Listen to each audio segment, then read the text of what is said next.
नमस्कार बंधुगण नवरात्रि चतुर्थ दिन में आज आपण समस्त शुभेच्छा और शुभकामना जनाऊँगी।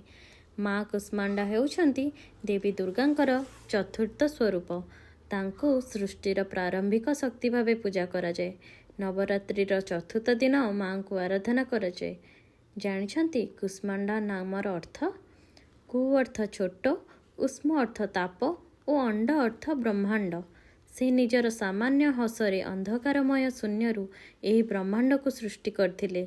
माँ को अष्टभुजा देवी मध्य कुहाजाए कारण तांकर 8टी हाथ अछि।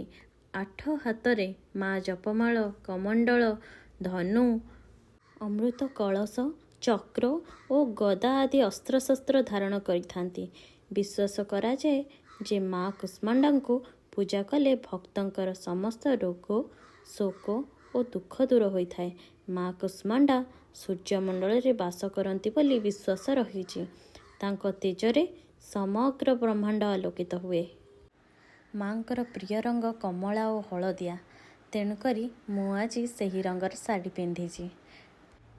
सांग माने जदि मो भिडियोटी आपंक भल लगुच लाइक शेयर एंड सब्सक्राइब निहाती करंतु। मोर एहीपरि भल भल भिडियो आपण माने सबुदिन पाइबे, सेथिपाई सब्सक्राइब करवा निहाती जरूरी।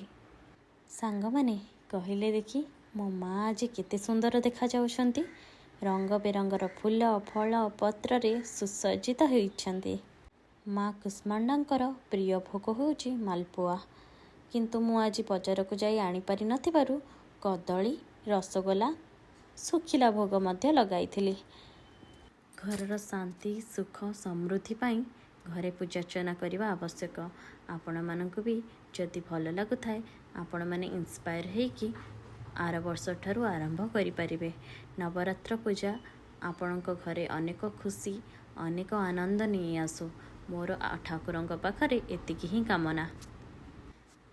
दीप धूप कर्पूर देई आळती कर सारिबा परे मु भोग पाई पानी छड़ाई। ता सहित भोग प्रसाद बंटन करी मोर पूजा कार्य समाप्त होइतिला। एहीपरि भावे नीतिदिन नवरात्रि रे पूजा करा जाए। आपण मानकु मध्य जदि मो भिडियोटी देखि इंस्पायर लगुची भल लगुची ताहले आपण माने मध्य आर वर्ष ठारू नवरात्र पूजा आरंभ करि पारिबे।